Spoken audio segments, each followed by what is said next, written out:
Muchas gracias por su presencia en la presentación de un poemario que se titula Sobre el hombro de la muerte de Dorin Tudoran, en traducción de Dana Óprica y Clara Janés. Es un título que se incorpora a la colección Ficción Breve, una colección que echó a andar José Luis Rivas como director editorial hace ya algunos años. Y bueno, muy brevemente quiero agradecer públicamente tanto al autor como a las traductoras por lo que es un verdadero regalo para la editorial de la Universidad Veracruzana.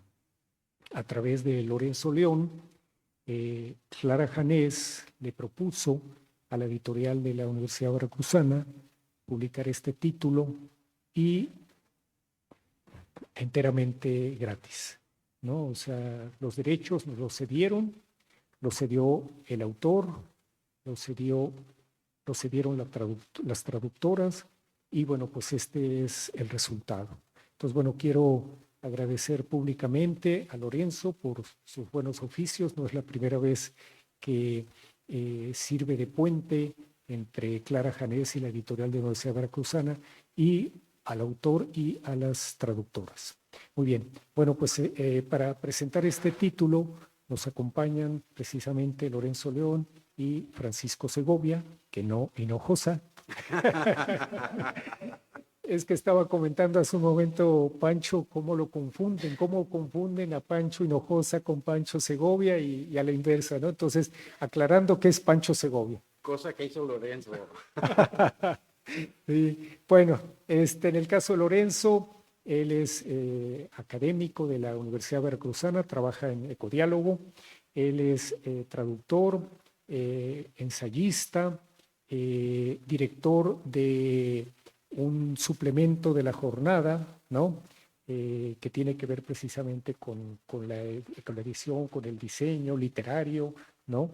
En colaboración con la Gestal, exactamente, que publica mensualmente la jornada. Y bueno, pues Pancho Segovia es poeta, traductor, ensayista. Acabamos de publicar de él precisamente este título. Se presentó el día de ayer aquí en la FILU, Glosas, ¿no? Un libro más que recomendable. Bueno, pues entonces le cedo la palabra en primera instancia a Lorenzo. Muchas gracias por tu presencia. Bien, les voy a leer un texto muy breve. Para mí es muy satisfactorio haber contribuido en la publicación del libro de Dorin Tudoran sobre el hombro de la muerte, que ha traducido y prologado Clara Janés. Esta es la segunda vez que mi amistad con ella y Agustín del Moral, director editorial de la Universidad Veracruzana, hacen posible que la poeta catalana figure en el catálogo de nuestra casa editorial. Antes apareció Libertad del laberinto, las geometrías mentales de Rosa Chanel. Y en el género de entrevista y biografía, que otras veces también ha realizado Clara, como con Federico Mampou, el gran compositor catalán. Clara Janés es mencionada desde hace ya varios años como candidata para recibir el Premio Cervantes, el más prestigioso de la literatura en español.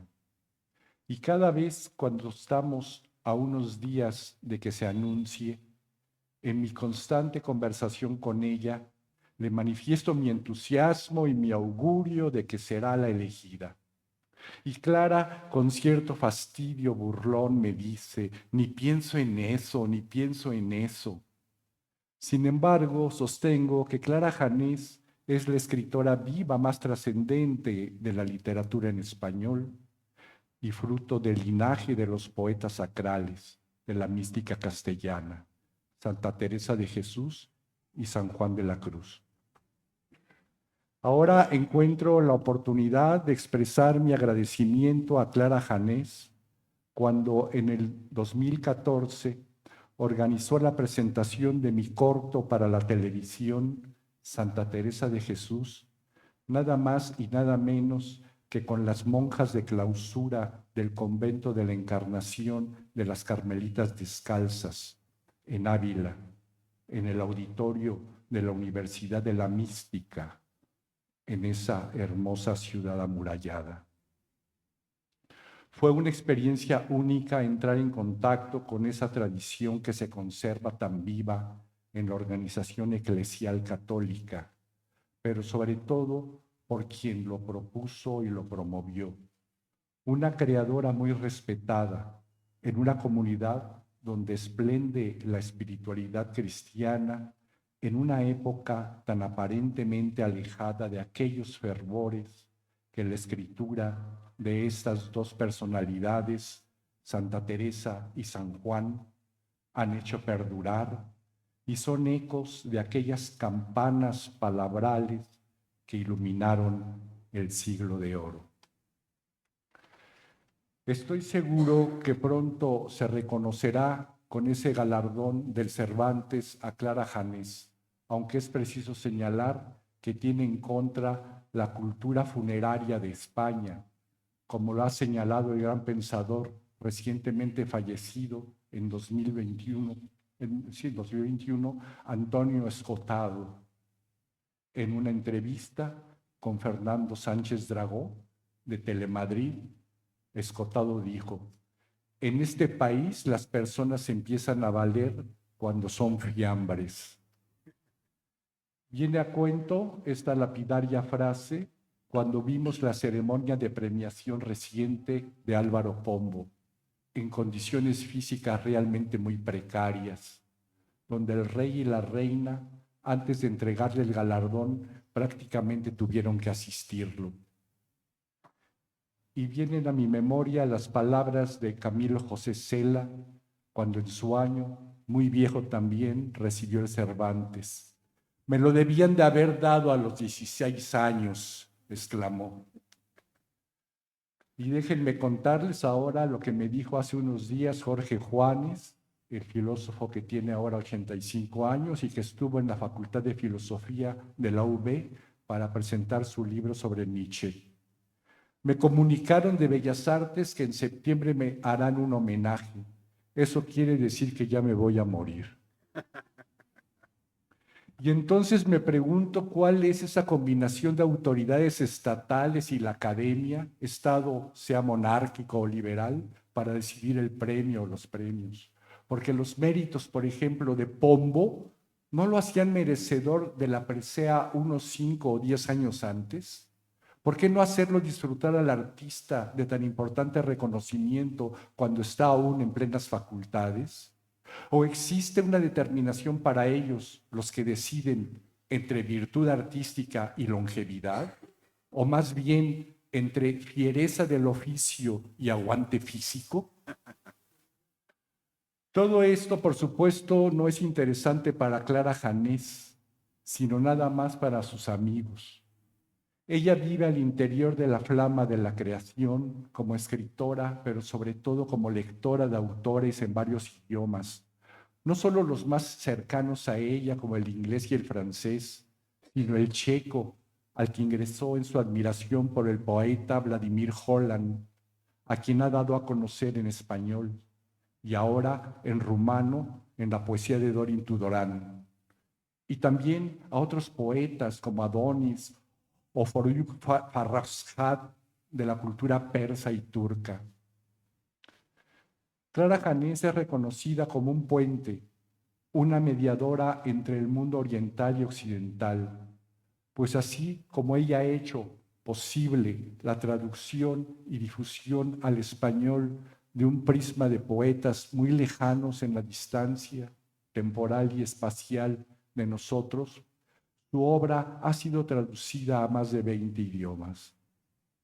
Su reconocimiento universal, por ejemplo, lo vimos no hace mucho en el premio que en 2019 le otorgó el Pen Club de Hungría, en simultáneo a la traducción al húngaro de su poesía. Y en esa ocasión, Clara Janés agradeció con estas palabras: debo confesar el estado de asombro y perplejidad que se apoderó de mí cuando me comunicaron que me había sido concedido el premio Janus Pannonius, nombre del poeta latino y primer bardo de Hungría del siglo XV. Este hecho se presentó para mí como un enigma. ¿Y qué puede acompañar mejor a la poesía que el enigma? La poesía se mueve siempre entre lo conocido, en su caso la palabra, y lo desconocido, aquello que quiere ser dicho pero todavía no se ha concretado en letra, ese no sé qué del que habla San Juan de la Cruz, que quedan balbuciendo flores y prados, árboles y ríos, montes y nubes, noche y estrellas. Encontramos en este párrafo de Clara Janés una síntesis, una concentración, una estructura teórica de la concepción que tiene del arte la escritora catalana. Y ven ustedes cómo viene a nosotros este verso del poeta que hoy presentamos, Tudorán, a través de ella. Y cito el verso. No sé cómo salir, no puedo encontrar el camino, el contorno desvaría, demasiadas sombras para un solo hombre, y balbuceando, una lengua del comienzo del mundo. He aquí este balbuceo del que habla San Juan de la Cruz y que Clara encuentra en Dorian Tudorán, un poeta sin duda de su misma estirpe evangélica, inútil como la oración de un ateo, poeta enigmático y sumergido en una extraña teología negativa o red de sombras. Qué jolgorio para la traductora de un flujo eslavo que suscribe su propia creencia. ¿Creencia? ¿He dicho una palabra religiosa? Es que ambos coinciden, Tudorán y su traductora, en un páramo cósmico. La imagen del cielo está enlazada con la del desierto que habita en soledad el poeta y el mónaco. En fin, realmente estamos ante una joya de dos idiomas enlazados en la destreza lingüística de las traductoras Dana Oprica y Clara Janés. Pues el poeta rumano crea una especie de liturgia donde está la carne, el ángel, el umbral, la luz, la casa, la noche, la lluvia, el desierto, la nada, el cementerio, la lágrima, el alma, el árbol, la sangre, la cruz, el libro, el eco, y así la vida que llora sobre el hombro de la muerte. Imágenes que fulguran en una conciencia e inconsciencia, precisamente esa frontera a la que alude Clara, palabras que se mueven entre lo conocido y lo desconocido y que celebran la experiencia religiosa, que es la experiencia de la muerte. Más que la experiencia de la vida, la experiencia de la muerte en medio de la vida, como escribe el pensador Boris Groys. Gracias.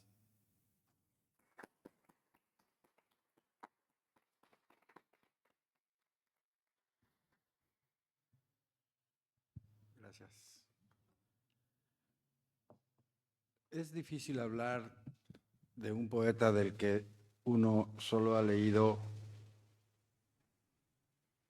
la mitad de esto, porque esto es bilingüe.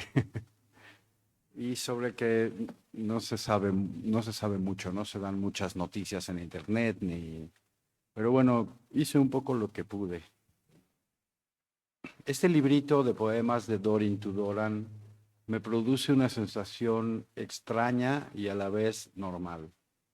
Extraña porque no es común que lleguen a nosotros libros de versos traducidos del rumano. Los pocos que yo tengo vienen casi todos de la mano de Darío Novanchenó.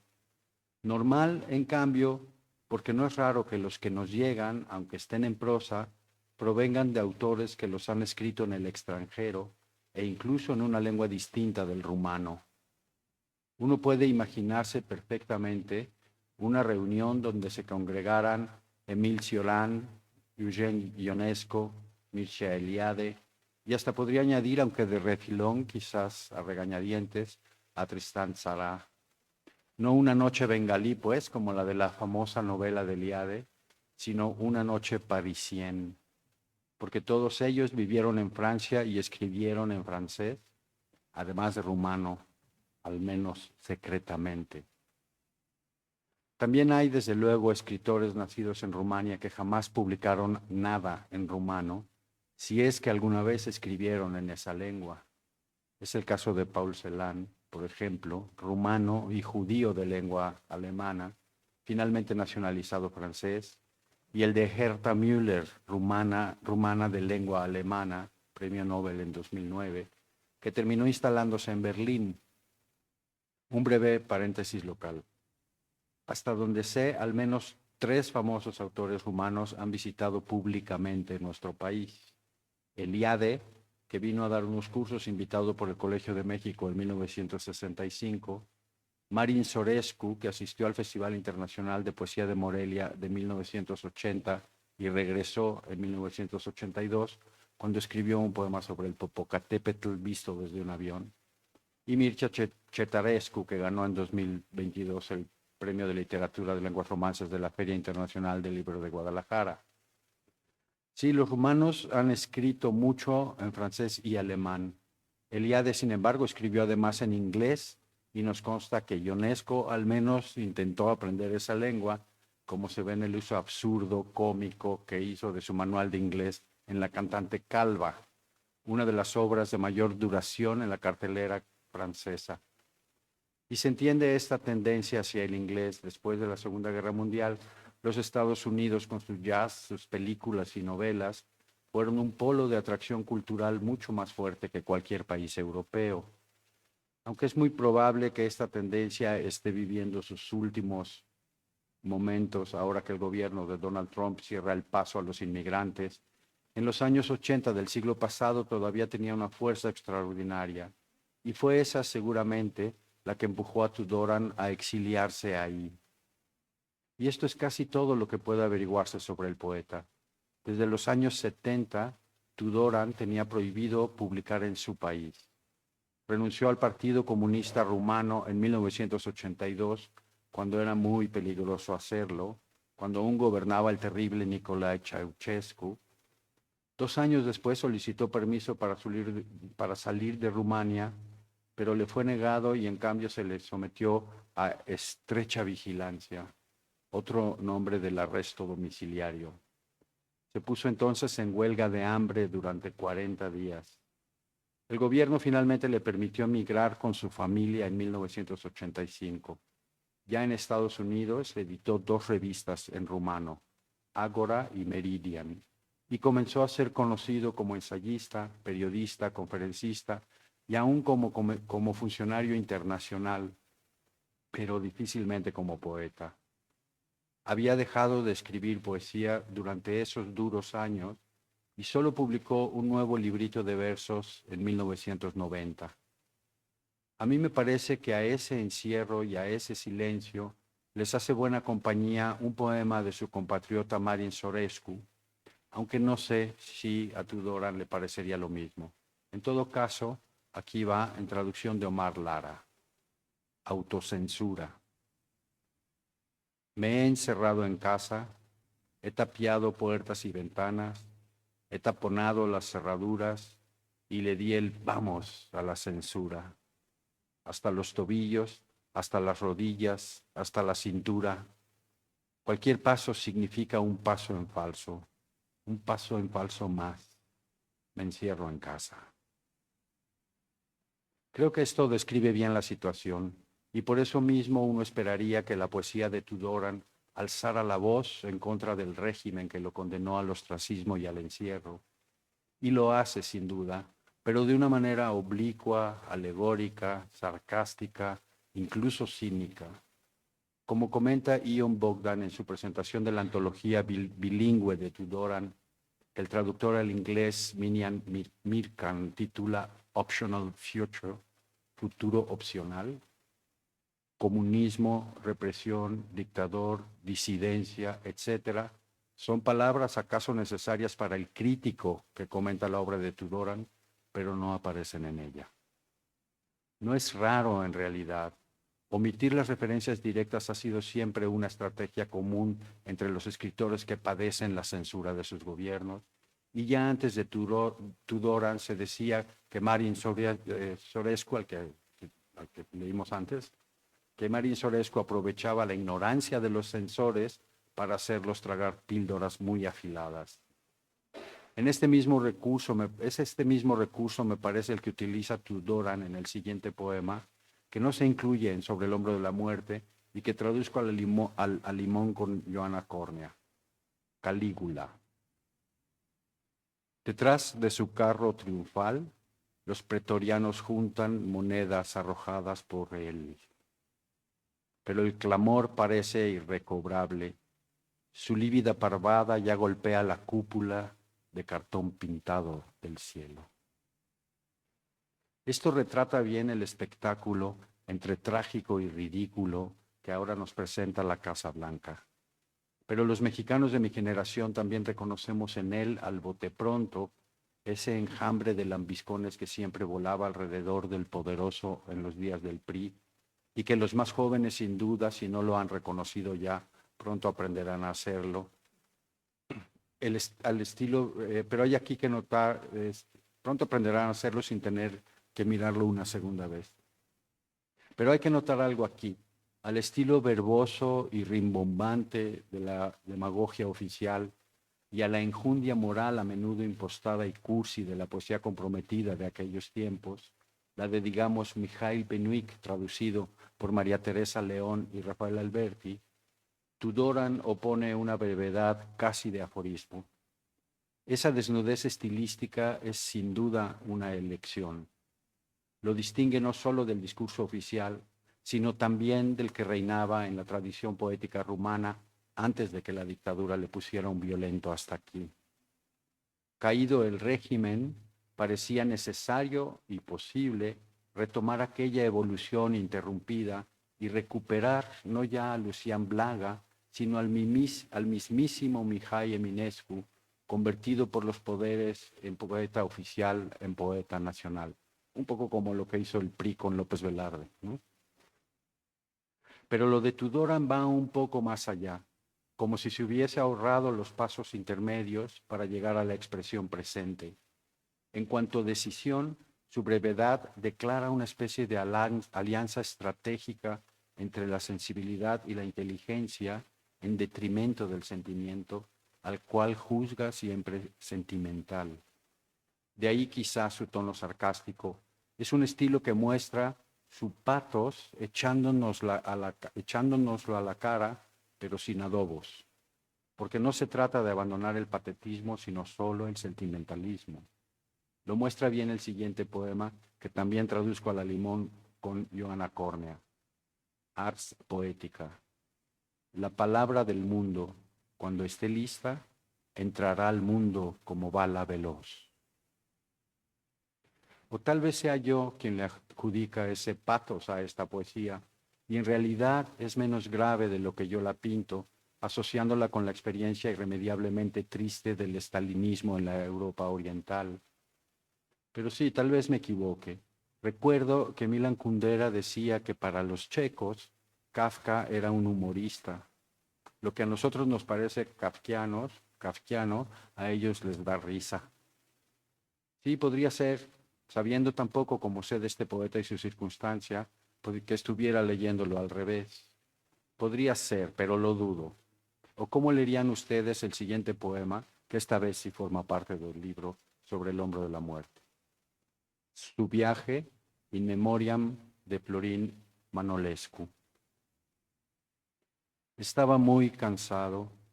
Acababa de enterrar a Dios. Del cementerio a casa seguía preguntándose por qué había hecho él solo toda la tarea. Después de lavarse las manos, entendió que llevaba atadas al hombro 2 palas. Le dolían de modo extremadamente fuerte. Apenas podía moverlas, inútiles como la oración de un ateo. Su viaje se terminaba aquí. Otro ya no quería.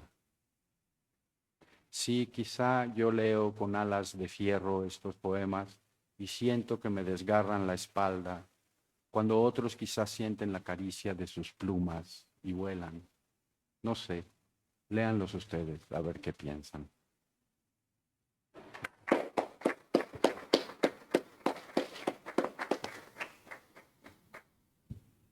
Coincidimos en el último verso. Yo no había leído el texto de Segovia. Tan inútil como la oración de un ateo. Creo que ahí hay una gran síntesis de lo que yo hablo como una teología negativa, ¿no? ¿Ya? Sí, es una bonita imagen la de decir, llevo dos palas en la espalda, ¿no? Porque evidentemente son las alas del ángel convertidas en fierro lleno de tierra, ¿no? Sí, en ese sentido, claro que...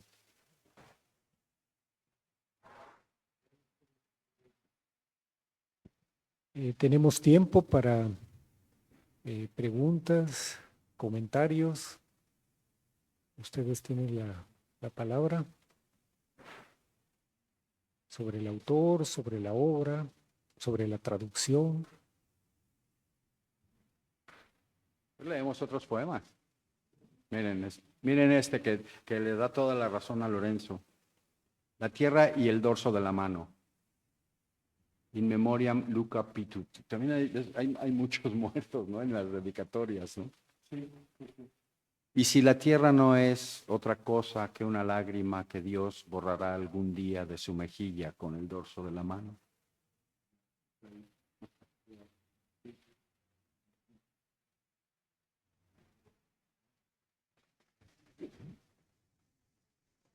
¿Alguien? ¿Una pregunta? ¿Quieres leer otro? No. Es el aforismo, lo que tú dices es interesante, cómo es un autor que concentra el aforismo, ¿verdad? Sí. Ya ven que pues, el aforismo es quizá el género de la idea más breve que se pueda expresar, ¿no? No obstante la complejidad, si vemos a Nietzsche, bueno, ¿no? La complejidad de lo que dice el aforismo, ¿no? Y en este caso, sí es ese verso, los poetas quizá lo puedan ver, ¿no? Ese verso concentrado como aforismo, ¿no? ¿Verdad? Eso sería técnicamente quizá por ahí algo. Es que hay una actitud en él, por eso decía yo que abandona el sentimentalismo y prefiere que sea un poco más la inteligencia para poder meter la ironía y eso lo acerca al aforismo más que al verso, en el sentido de que el verso puede ser muy fácilmente sentimental, ¿no? Miren este, por ejemplo, un anhelo incomprensible. Tiene toda la pinta de que va a ser, ¿no? Un anhelo sería uno de esos temas de la poesía sentimental, ¿no? Pero es incomprensible a la vez, ¿no? Todas las noches llevo mi corazón en una jofaina. Lo dejo a la orilla del mar para poder dormir tranquilo. Por la mañana recupero mi corazón en una canasta de mimbre. Lo coloco en su lugar, de donde lo arranqué por la tarde. Me siento como nuevo. Solamente por la noche tengo un anhelo incomprensible de caminar a la orilla del mar. Es probable, pero yo no lo puedo asegurar, que haya una, como dices tú, una intención religiosa detrás, ¿no? Pero cada vez que habla de los rituales de la fe, de cosas como en el que leí, que no está en este libro, no, del cielo pintado en cartón, ¿no? O sea, hay como una actitud no antirreligiosa, pero sí antieclesiástica en ese sentido, ¿no? O sea, está denunciando como el poder, digamos, ¿no? Y dice, todos estos lambiscones que adoran un cielo de cartón, ¿no? Hay algo contra el boato eclesiástico. Sí, y esa es interesante porque me parece que es una poesía que está en esa frontera. Y yo digo que es evangélica finalmente. Como que la conformación del lenguaje profundo de la muerte, que es la experiencia religiosa, ¿no? Es solemne finalmente, ¿no? O parabólica, ¿no? O sea, de la parábola, ¿no? O sea, yo noto que quizá no esté en la imagen el Dios, sino está en la vibración. Bueno, ya me fui muy lejos. Está Quizá, bien, o sea, ¿no? Ajá. es lo que yo decía, sabemos tan poco de este poeta, apenas esto que yo no sé si es religioso, si es siquiera creyente, y este libro no me deja más que mirar su mirada irónica sobre ciertos asuntos y en efecto tiene un vocabulario religioso. Y quiero decir, está lleno, tú le necesitaste un montón Sí, de palabras, ¿no? todas esas palabras son las saqué del poema, ¿no? Que lo vemos, el libro es muy interesante porque pues lo podemos leer como un solo poema, ¿verdad? Porque es así, no sé, si tomamos el tiempo de una lectura, ¿verdad? Entonces, en ese sentido, me parece que es muy unitario el pequeño libro, o sea, es como una joyita, vamos, ¿no? Es una cosa que refulge en ese sentido. Mm, y que nos da, pues, muchísimo espacio a los lectores de ir hacia los caminos que abre él mismo en el relato. Yo no soy poeta, ni tampoco soy muy lector de poesía, pero ahora últimamente he estado más en el género y no deja de sorprenderme pues cómo el relato más concentrado es el poema, ¿no? O sea, el poema es un relato finalmente, ¿verdad? Y creo que aquí lo estamos viendo en su profundidad, ¿no? Está desplegándose un relato porque es al mismo tiempo como este de la canasta, del mar, o sea que son imágenes muy precisas, ¿no? ¿Verdad? Ahí en ese sentido, no anhelantes, sino muy precisas de lo que está sucediendo en lo físico, en lo concreto, no en lo que tú estás precisamente intuyendo, ¿no? Que sería el anhelo, la inspiración, ¿verdad? Lo que está siendo interesante de esto es que, como sabemos tan poquito, si yo ahora leo con los ojos de él, claro, él acaba de decir, hay una teología, digamos, detrás de esto, aunque sea negativa, hay una teología, y entonces ese poema de la canasta en el agua, pues claro, ya me remitió a Noé, ¿no? Noé que al que lo echan al agua. Y entonces, leído desde esa perspectiva, pues sí, me cambia la lectura, ¿no? Pero todavía creo que hay varias lecturas posibles no sé, habría que conocerlo más, ¿no? Pero de todos modos creo que lo mejor que puede hacerse con la presentación de un libro de un poeta es leer ¿no? Les voy a leer el último, que ahora ya con el sesgo que le dio Lorenzo, a lo mejor, ¿no? A lo mejor lo escuchan como un poema religioso, ¿no? El niño y el desierto.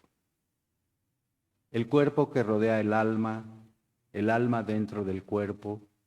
¿Quién es el prisionero? ¿Quién la mazmorra implacable? En algún lugar de mi alma, un interruptor se ha pasado de vueltas. En México diríamos se pasó de rosca, ¿no? Se ha pasado de vueltas. De ahora en adelante, ni la luz ni la oscuridad pueden arreglarlo. Me siento una vez más en el borde afilado del mundo. Mis piernas cuelgan en el aire, el vacío presiona mi frente. Soy un proyecto cumplido, el niño que sigue gritando en el páramo cósmico. Este es el grito, entre comillas. Yo no aplasto la corona de maravillas del mundo. Es precioso este poema, ¿no? Y la cita que yo tomo es la cita que yo tomo, el páramo cósmico, si se dan cuenta, no sé. Y bueno, yo cuando leo a Clara Janés en sus traducciones, pues siempre estoy pendiente de su tradición. Y esa es una imagen sonjuanística, vamos, ¿no? El páramo cósmico, va, ¿no? El monacal, ¿no? El monje en el desierto, ¿no? La soledad, ¿no? Pero aquí sí. estás diciendo algo más grave. Estás diciendo que la posición personal del traductor está impuesta sobre el poeta. No, yo yo no soy traductor, no me atrevo tanto a eso, sino que son lenguajes tan lejanos a nosotros, como yo digo, en el espacio, en la cultura, en el tiempo, ¿no? Estamos hablando de un poeta eslavo, ¿no? Ajá. ¿Verdad? Y, Bueno, ¿verdad? en teoría el rumano es lengua romance, o sea, es muy raro porque el rumano, todo el vocabulario, no todo, pero buena parte del vocabulario es como el nuestro, es una lengua muy cercana a la nuestra, pero tiene una gramática un poco distinta de la nuestra, influida por la eslava, por la gramática eslava, pero sigue siendo una lengua romance. Bien, eso es lo que nos ilustran los lingüistas y los traductores, ¿no? Yo no lo eslavo lo siento en lo geográfico, ¿no? En la cultura de Europa del Este, ¿no? ¿Verdad? Que nosotros nos referimos a ellos como eslavos, ¿no? Llegar a esa finura, pues es muy interesante. Y bueno, y en el caso si en el caso de Clara, pues es una buena pregunta para Clara Jamés, ¿verdad? Ella nos lo puede, ahora como está quizá escuchándonos, es una tarea que muy interesante. No, pero lo que dijiste me llamó la atención porque cuando uno lee las traducciones de Hölderlin que hace, no sé, Luis Cernuda, suenan a Luis Cernuda, ¿no? Pero qué bien que ese poeta, ese gran poeta alemán suene con la voz de un gran poeta en español, ¿no? Dices, bueno, eso no está mal. Pero lo que tú estabas diciendo es más bien que lo que está diciendo el poeta rumano es lo que quiere decir Clara Janés. Y eso ya es un poco más. Y eso ya no solo es darle voz, sino darle un sentido distinto al poeta. A lo mejor coinciden en una actitud religiosa, pero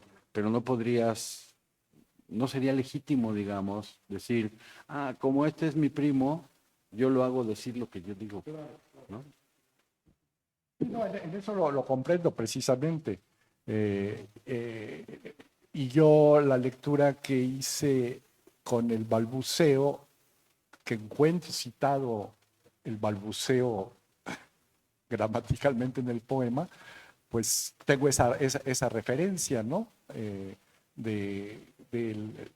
Ella es erudita en la poesía de San Juan y de Santa Teresa de Jesús. Creo que si ella encuentra tanto interés en el poeta, puede ser no porque ella vaya a sobreponer su visión, sino porque la encuentra latiendo en el poema, ¿verdad? Por ahí sería, creo, la situación. Pero el balbuceo, pues es un concepto de la poesía de San Juan, de Santa Teresa, ¿no? De los dos, yo creo que es uno de los conceptos centrales, ¿no?